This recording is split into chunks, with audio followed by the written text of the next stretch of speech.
Hello, hello, and welcome back to Minotaur Hotel. So before we get too far into things, I will say that I took off the nose ring and things. I kind of felt it made his design feel a bit top-heavy, so personal thing more than anything else. But I don't know who I want to get to know these two. Like, I don't know. I really like Thenba. Actually, I'm real surprised. But at the same time, like, I think Kembish is really cute, but I felt like I didn't get much out of him when we did the thing. Actually, let's manage teams real quick. Let's... Memento. Contract is...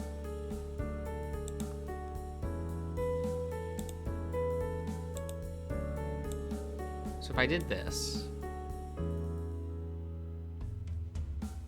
and we did this, would that...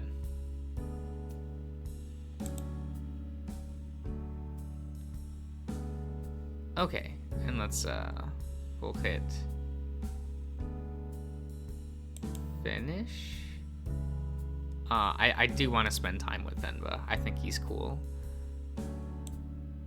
So we will do that, yes. What are the pending projects? Lounge screens, neat. We need a lot of tech, but this team does not have a lot of tech, does it? No, I have a lot of contract, though. Who had the highest tech? It's Luke who has the highest tech, okay. So let me do this real quick. Let's do this.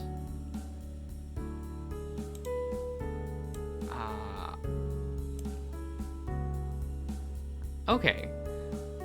That seems a little better.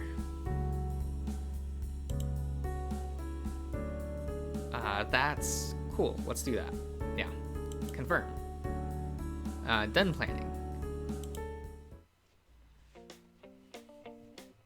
Thenba arrived at your office with a freshly brewed cup of coffee, sits at his desk and gets to work. Halfway through the workday, you ask Thenba if he wants to join you for lunch. You sure? If that is what you really want, Mr. Josh. The two of you head down to the lounge and grab a table. You ask the coalboats to bring you the usual. Thenba instead writes his order on a slip of paper. You'll forget it all if I don't write it down.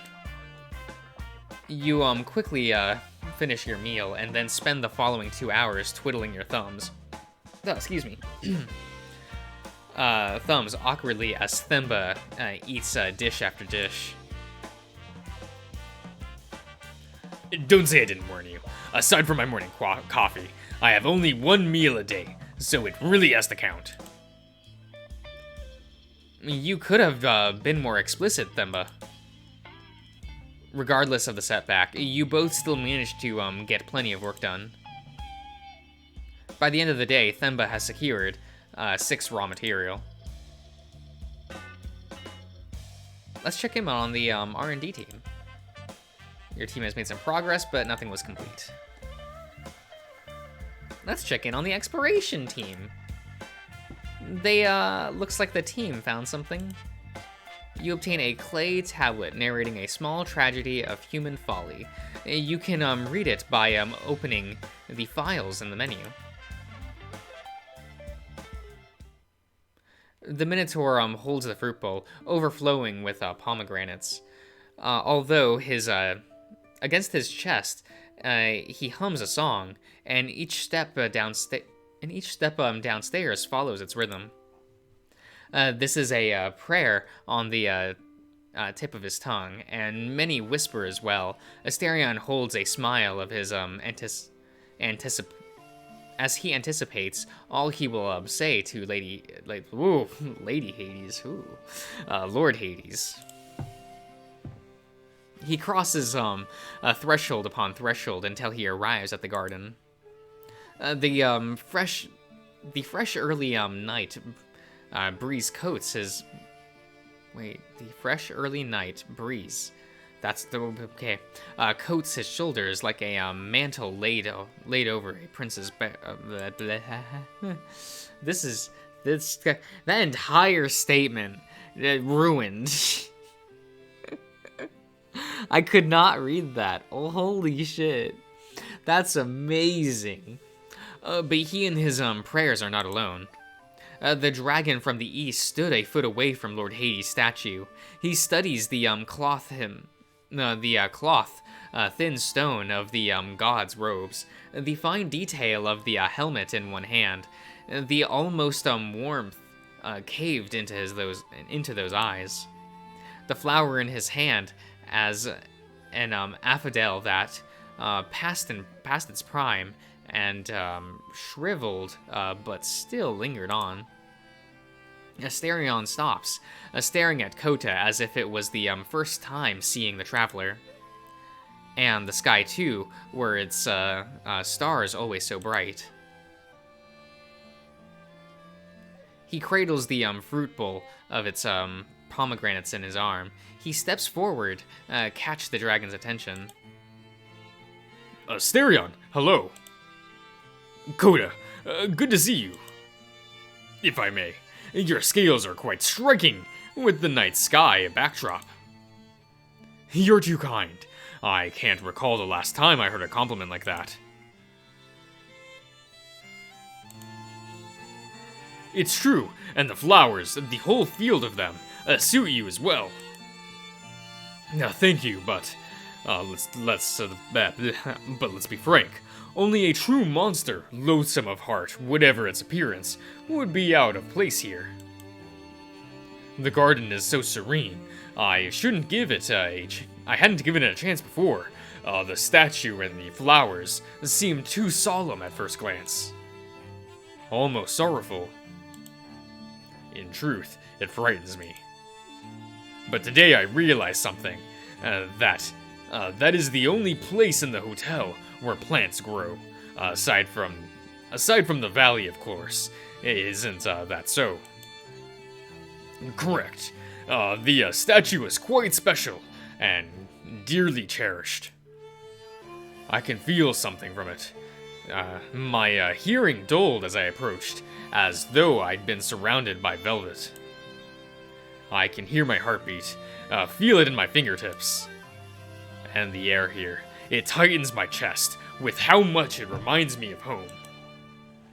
I could just lay here and sleep for a week. I sorely want it, but I can't shake off that sense of sorrow. Do you feel this too? Asterion kneels by the statue and lays the fruit bowl at his feet. With a pocket knife, he carves each pomegranate open. No regard for their juices, spilled on the soil and over his hands. I know well the velvet of which you speak. It has lulled me to sleep for countless nights, right here. This is where I used to sleep over 2,000 years ago. The creatures of the valley keep away from the statue. I like to believe. Nay, I know it. That this is Lord Hades' gift to me. For all those years he protected me. Building the hotel around him was only natural. The deafness you noticed. The world muted all over. That's what the underworld sounds like. As for sorrow, no, I feel not a seed of it. The dragon from the east looks up at the god's eyes. Am I interrupting your rite of worship? Not at all. I'm only cutting a few pomegranates for his lady, Persephone. There's very little need for formality.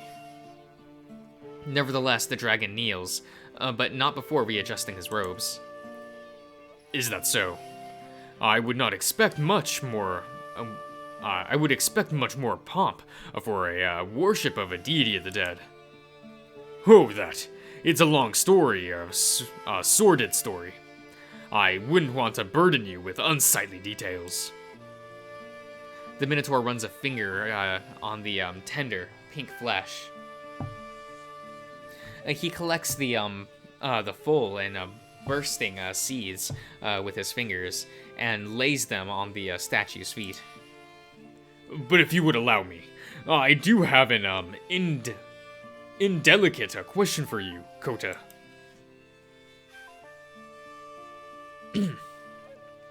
Go ahead.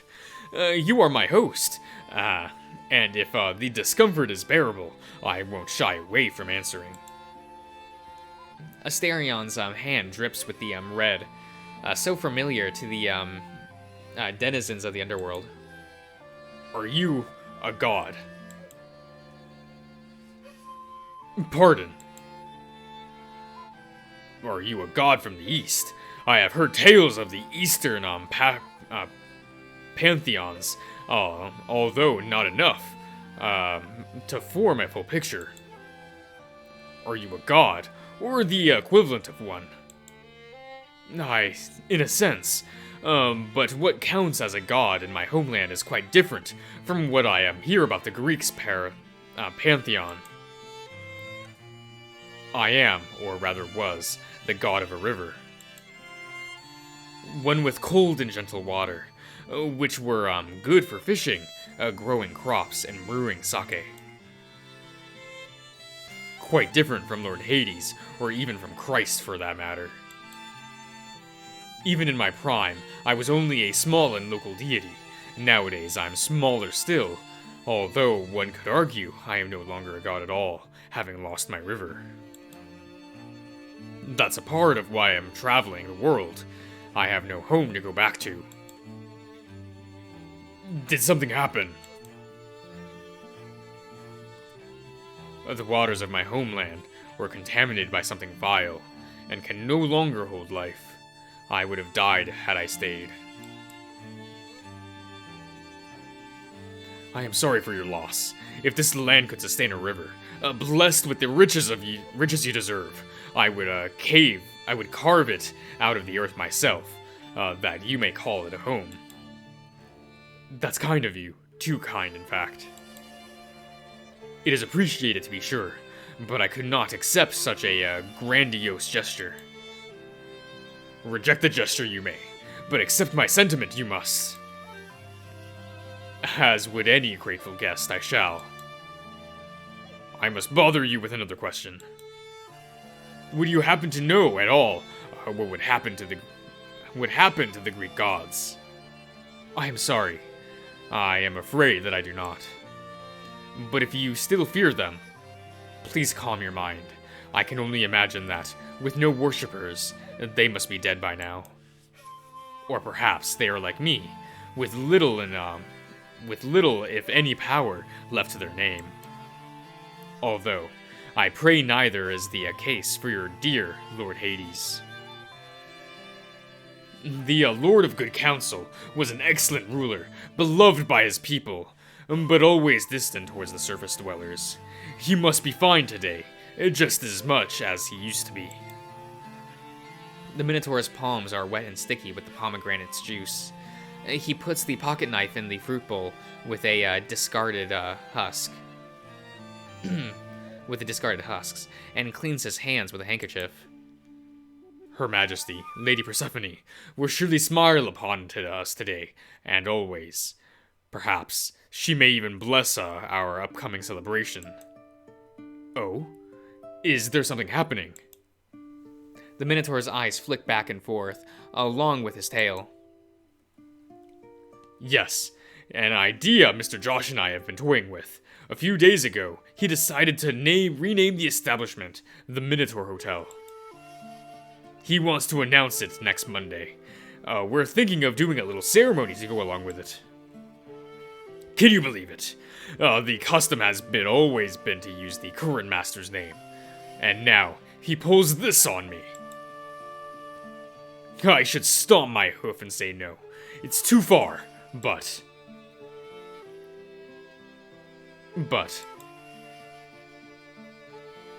Will you make fun of me? Not in a million years. Now stop, with a false modesty, and just say it.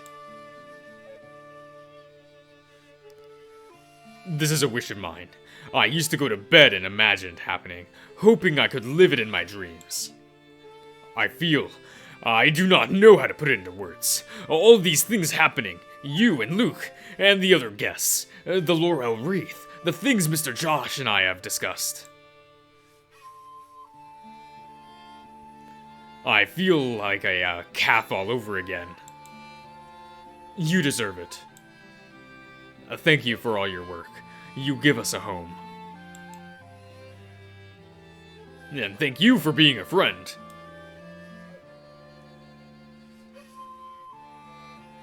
That's one thing I'd like to discuss with you, since we have started talking now, but it's a bit of a sensitive subject. Would now be a good moment? I have all the time in the world. Good, good. Last night, did you enjoy the movie? Absolutely. A long time has passed since I had fun like that. With so many friends, I missed it. And the film was superb. You are a wonderful host, and have a fine taste for the seventh art. You, calling me a good host, you continue to with the fine compliments. As for the company, we are gathering quite a bunch of us, aren't we? I get the impression this family, if I may call it that, will only grow. Though, while we're on the topic of company, keeping in mind that we have discussed the renaming the hotel, I can't help but notice how, well, you've been getting along with Mr. Josh. It's quite the stark difference from your attitude just 2 weeks ago. You have more confidence now. Seeing you like this brings me a great deal of relief, and I'm sure the other guests are similarly pleased with this development. Oh, thank you. It is very kind of you to say that, but to know I'm making a good impression. Now, pardon my worrying, and my own indelicate question, but how is it when you two are alone? He treats me very well, Kota. His kindness is unlike anything I have ever seen in a master. I was happy when the masters were indifferent towards me. Mr. Josh, though, it is as if my happiness was his as well. And although I often trip and stumble on my own emotions, he seems unfazed by it, and it makes me uncomfortable as a result. He treats me well, like no one else ever treated me before. His signing that Laurel Wreath contract did give me the impression. A contract? Ah, yes, I remember. For certain, that calmed me a great deal. Yes. His goodness goes beyond the contract, then. The Minotaur nods. And how does he make you feel, if you don't mind me asking? I suppose there's not much point in hiding it. The dragon shifts in the grass. His face remained placid as it turned towards the Minotaur, but his gaze is sharp as the pocket knife in the fruit bowl. Hiding what? Just that. Sometimes, it's all too much for me. I am sure you've noticed already that I have moods. I can be difficult at times. Whenever it becomes too much, Mr. Josh helps me. I was thinking of that when I talked about his kindness. I ought not burden you with the details. But he has been. I struggle to say out loud, but he's been a steadfast friend. I see. Hearing that from you brings me a great deal of relief. Ever since that night we stargazed, I've been worrying about this subject. Wondering if Mr. Josh is treating you well. Why would you think that? Kota opens his mouth, then bites his lip and shrinks into himself. Never mind. He looks towards the valley, far away and below. The dragon bites a claw for just long enough to gather his thoughts. He's your friend. Yes. Is he only your friend? He thinks the dragon's words over and over, chewing on all the meaning and ambiguity they carry. The weight of those thousands of years falls on his back, and for a moment, he remembers all the wisdom he has amassed over his 100 lifetimes. He knows what the dragon means, but refuses to reveal his mind. I'm afraid I don't follow. The god from the east does not see the useful glimmer disappear from Therion's gaze. He trusts the Minotaur, perhaps too much. I suppose that was too arcane. If it's too much to ask, could you tell me what you like so much about Mr. Josh?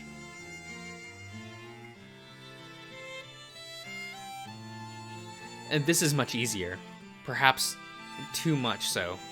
For the bull, he can gush about Mr. Josh. For centuries, I have worked to make his place a home for the host, even if I was no more than servant. Mr. Josh is kind and brave. He treats the guests well, and treats me like I'm good and worthy. He's playful and considerate, too willing to let me have all that I have dreamt, even that which, by right, would belong to the master. He reminds me of my oldest, dearest friend from when I still had my freedom. Even if I remain locked in this realm, I feel more liberated than ever. He makes the hotel feel like a home, to and for me. And even my mind, all the utterly unruly thoughts running around it, grow quiet and gentle when he's around. The sharpness in Kota's eyes fade, and is replaced with the light of understanding. I feel ownership of myself, over my future, my body, my mind and soul, so much that the emotions I had forgotten rise again to greet me. And he does all of this with the utmost naturality. He's not even trying to impress me. It's just the truest kindness of his heart. I did struggle with allowing myself to consider him a friend, but I am getting better every day. Good, change. A little bit here and there, as much as your heart desires. Do whatever pleases your soul. You weren't here when he found me, Kota. I was almost a skeleton. Half of my face was gone. I could barely string my thoughts together. Someone else would have run away. But Mr. Josh didn't. He stayed and nursed me back to health. And on top of that, I feel like I met someone who can truly be my partner in achieving the hotel's mission. Partner. Aibo. Mutters the Minotaur. Mutters the Minotaur under his breath as a pang of desire overtakes his innermost thoughts. My mission. Is that enough? Or should I go on? I've heard all that I needed to. If you'll allow me to a moment's preamble, I am old as Therion. Not as old as I, thought the Minotaur. I've had a great deal of experiences, so I feel compelled to share a bit. In an unusual circumstance, I've never been comfortable with the idea of becoming close friends with a superior. And you, I am sure, know all too well the burden of Excuse me. Hierarchy. I believe this is a valuable rule for life in general. We must never forget what is proper, and that those boundaries are in place for our own good. In any other circumstance, with the insurmountable power difference being what it is, I would say that one in your position should be wary of such friendship. However, the Minotaur cringes. Are you saying I shouldn't be friends with Mr. Josh? However, for you today, I will say otherwise, because sometimes fortune shines on us with a crooked smile. The inflection in the dragon's voice clues Therion in, as a part of himself believes that Kota would rejoice if he only knew the truth of Asterion's emotions. But the keeper of the hotel, wise and old, refuses to admit it. We won't be fools to let go of chance at happiness only because it's not proper. Your situation is unique. So if Mr. Josh treats you well, and if the chance at happiness presents itself, have no shame and claim it. Pay no heed whatever anyone might say about what's right and proper. Asterion's fingers dig into the soil. The Minotaur cannot admit it to himself. He has to keep the emotions which roil like sickness within him in check. He locks onto the dragon, his glorious friend, brimming with life. He is a fine man, deserving of love in all its forms, while Therion, a prisoner, abandoned by the gods. What love can such a wretch deserve? But Kota must not know. This yoke the Minotaur must bear, and bear alone, and so he feigns ignorance. Your words are kind, Kota, but I admit I am not quite following. What do you mean by all this? Did you only want to keep me, want me to keep being friends with Mr. Josh? If that is what makes you happy. Ah, you two are so precious together. Such great friends you are. I've seldom seen a bond like this. I always find it precious, this connection men can have with one another. A friendship like this between two souls linked by circumstance, by choice, and now even by the law of a contract. Wouldn't you say it's a kind of love? The Minotaur's hand grows sweaty. His gaze averts itself. In thoughts of confusion and bashfulness. Or perhaps there is another love here at play. The brotherhood of mankind. The common love we may nurture towards others because of their humanity alone. Tell me, Therion, what would you say in the kind of love? Is the kind of love you nurture for them? The Romans, at least, would have a word for love. You must know. Therion licks his lips, but his throat and stomach have grown desert dry. His hands remain stained pink, and under his fur, a pinkness comes to his cheeks. The dragon places a hand on the hybrid's shoulder. Don't answer. Whatever the truth may be, it must be happy if you kept my advice in mind. Whatever it is you desire. Have no shame if and when the time comes to take it. The dragon readjusts his robes and dusts his hands. He chuckles softly and mutters in a velvety silence. They say I'm in love. The rumor is already in circulation. Yet when I began to love, there was not a soul who knew, not even you. The rushing wind blows the velvety deftness away, along with half a dozen stray flowers. Did you say something else? Perhaps it was just the breeze. Thank you for your time, Therion.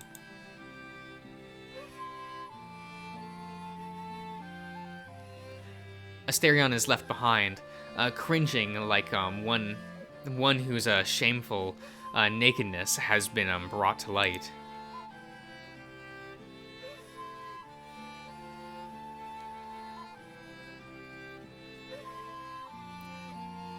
Incomplete thoughts, stray words, silence he cannot will himself to finish. For the rest of the night, he chews on it all, silent, but never somber. After dinner, he sits by the hotel's entrance. Shame turns to delight when a certain man comes to stargaze with him. That night, the Minotaur dreams of a vast banquet, of eating to one's limit, and then lazily resting one's bones. But the persisting question cannot be forgotten. Okay, we'll end the part here, everyone, so I'll see you around.